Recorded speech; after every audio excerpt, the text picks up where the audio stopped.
September 15, 2020 Trump അധികാരത്തിൽ നിന്നും ഇറങ്ങുന്നതിനും വളരെ കുറച്ച് ദിവസങ്ങൾക്ക് മുമ്പ് മധ്യപൂർവേഷ്യയില് UAE യുണൈറ്റഡ് അറബ് എമിറേറ്റ്സും അതോടൊപ്പം തന്നെ ബഹ്റൈൻ എന്ന രാജ്യവും അബ്രാഹമിക് അക്കോർഡിൽ ഒപ്പിടുകയുണ്ടായി.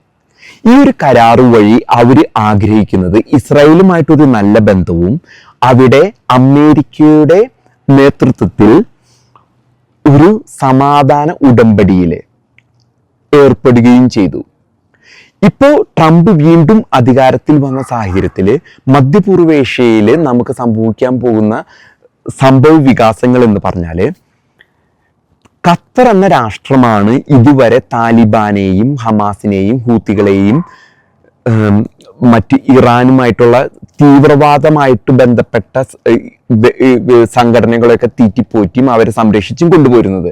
ഈ ഖത്തർ എന്ന രാജ്യത്തിന് ട്രംപ് അധികാരത്തിൽ കയറിയ അപ്പം തന്നെ വ്യക്തമായ താക്കീത് കൊടുത്തിരിക്കുകയാണ്.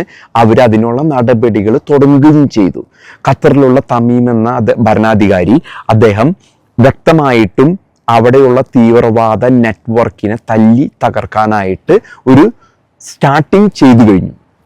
അതോടൊപ്പം തന്നെ ഞാൻ നേരത്തെ സൂചിപ്പിച്ച ബഹ്റൈനും UAEയും അതിലും മുമ്പ് സൗദി അറേബ്യ ഒരു ട്രംപ് ഭരണത്തിലിരിക്കുന്ന 2016 മുതൽ 2020 വരെയുള്ള കാലഘട്ടങ്ങളിൽ മൈക്ക് പോംപിയോ എന്ന സെക്രട്ടറി ഓഫ് സ്റ്റേറ്റ്, ട്രംപിന്റെ സെക്രട്ടറി ഓഫ് സ്റ്റേറ്റും ബെഞ്ചമിൻ നെതന്യാഹു എന്ന ഇസ്രായേലിന്റെ പ്രധാനമന്ത്രിയും അതോടൊപ്പം തന്നെ സൗദി രാജകുമാരനായ മുഹമ്മദ് ബിൻ സൽമാനും കൂടി ഒരു ചർച്ച നടത്തുകയും അബ്രാഹമിക് അക്കോർഡിലേക്ക് സൗദി അറേബ്യയും വരുന്ന ഒരു സാഹചര്യം വന്നു. അപ്പൊ മധ്യപൂർവേഷ്യയിലെ പ്രമുഖരായ രാജ്യങ്ങളെല്ലാവരും ഇസ്രായേലുമായി അടുക്കുന്ന സാഹചര്യത്തിലാണ് ജോ ബൈഡൻ വരികയും ഈ ഒരു സംവിധാനത്തെ തകർക്കാൻ വേണ്ടി ഇറാന്റെ നേതൃത്വത്തിൽ പ്രോക്സികളെ വെച്ച് ഇസ്രായേൽ ആക്രമണമൊക്കെ നടന്നത്.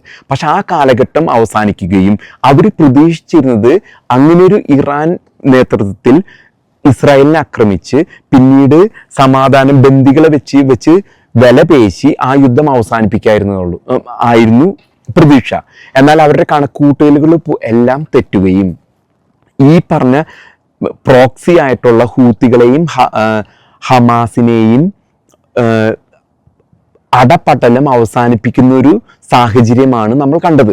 ഇന്ന് ഈ ഒരു സംഘടനകളും തീവ്രവാദ സംഘടനകളും അതോടൊപ്പം തന്നെ അവർക്ക് നേതൃത്വം കൊടുത്ത ഇറാന്റെയും സ്ഥിതി വളരെ പരിങ്ങലിലായി.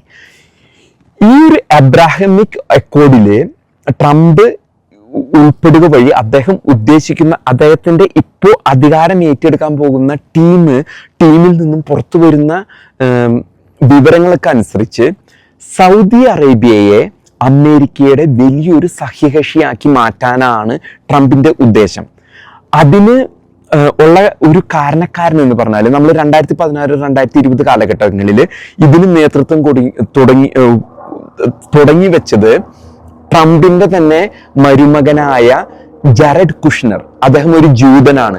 ഇദ്ദേഹത്തിന് MBS മുഹമ്മദ് ബിൻ സൽമാനുമായിട്ട് വ്യക്തിബന്ധം ഉണ്ടായിരുന്നു. വളരെ അടുത്ത ബന്ധമായിരുന്നു അവർ തമ്മിലുള്ളത്.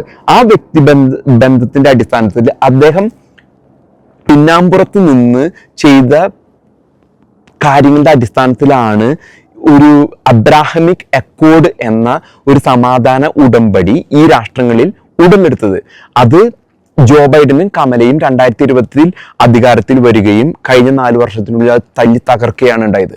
ഇപ്പൊ വീണ്ടും ട്രംപ് അധികാരത്തിൽ വരുന്ന ഈ സാഹചര്യത്തിൽ വീണ്ടും ഇതിനെ മുന്നോട്ട് കൊണ്ടുപോകാനും സൗദി അറേബ്യയെ അമേരിക്കയുടെ ഒരു വലിയ സഖ്യകക്ഷിയാക്കാനുമാണ് ട്രംപ് ഭരണകൂടം ഇനി 2024 മുതൽ അങ്ങോട്ട് ശ്രമിക്കുന്നത്. അതുവഴി ഇറാന്റെ പ്രസക്തി ഇല്ലാണ്ടാകുകയും സൗദി അറേബ്യ ഈ പ്രദേശത്തെ ഏറ്റവും വലിയ ശക്തിയാവുകയും ഒപ്പം തന്നെ കാലക്രമേണ സൗദി അറേബ്യയിലുള്ള ഇസ്ലാമിക ഫണ്ടമെന്റലിസം ഇല്ലാതാവുകയും ഇറാൻ, ലെബനൻ, സിറിയ പോലെയുള്ള രാജ്യങ്ങളിൽ സമാധാനം ഉടലെടുക്കുകയും അവിടെ മറ്റു വികസനങ്ങൾ കൊണ്ടുവന്ന് ഒരു ജനാധിപത്യവും തുല്യതയ്ക്കും വരാനുള്ള സാധ്യത വളരെ കൂടുതലാണ്. ഒപ്പം തന്നെ ഗൾഫ് രാജ്യങ്ങളിൽ നമ്മളിപ്പോൾ നോക്കി കാണുമ്പോൾ അവിടെയുള്ള നേതാക്കന്മാരെല്ലാം ഇത് ഉൾക്കൊണ്ടു കഴിഞ്ഞിരിക്കുകയാണ്. അവർ കാലക്രമേണ അവരുടെ അധികാരത്തിന്റെ ശക്തി കുറച്ച് മറ്റു ജനാധിപത്യ നടപടികളിലേക്ക് നീങ്ങണമെന്നും വളരെ ശക്തമായിട്ട് ആഗ്രഹിക്കുന്നത്. ആ മാറ്റം നമുക്ക് ഈ രാജ്യങ്ങളിൽ, ഗൾഫ് രാജ്യങ്ങളിൽ വ്യക്തമായിട്ട് കാണാൻ സാധിക്കും. അതിലേക്കുള്ളൊരു മുന്നേറ്റമാണ് ഇനി നടക്കാൻ പോകുന്നത്. അത് കാരണമാണ് ഞാനിപ്പോ പറഞ്ഞത് സെപ്റ്റംബർ 15, 2020 നടന്ന ഉടമ്പടി പ്രകാരം ഇപ്പൊ ബഹ്റിൻ ഉണ്ട്, UAE ഉണ്ട്, സൗദി അറേബ്യ ഉണ്ട്.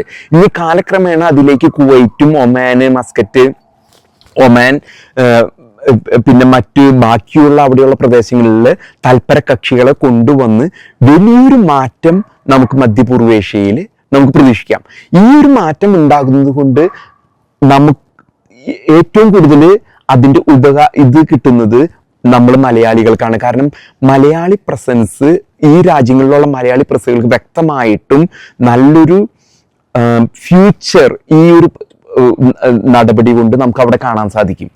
ഇനി ഇതിന്റെ ഭാഗമായിട്ടുള്ള ടീം ഓൾറെഡി ഈ പ്രദേശത്തുള്ള നേതാക്കന്മാരായിട്ട് കമ്മ്യൂണിക്കേഷൻ സ്റ്റാർട്ട് ചെയ്തെന്നാണ് നമുക്കറിയാൻ കഴിയുന്ന വിവരങ്ങൾ.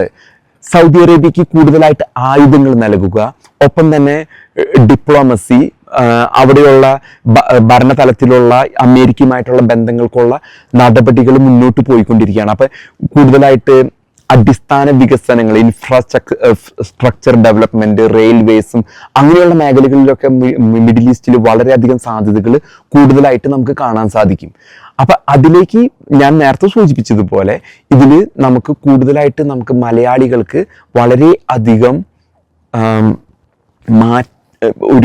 ഒരു ഉപകാരപ്രദമായ കാര്യങ്ങൾ അവിടെ നടക്കുമെന്ന് നമുക്ക് പ്രതീക്ഷിക്കാം.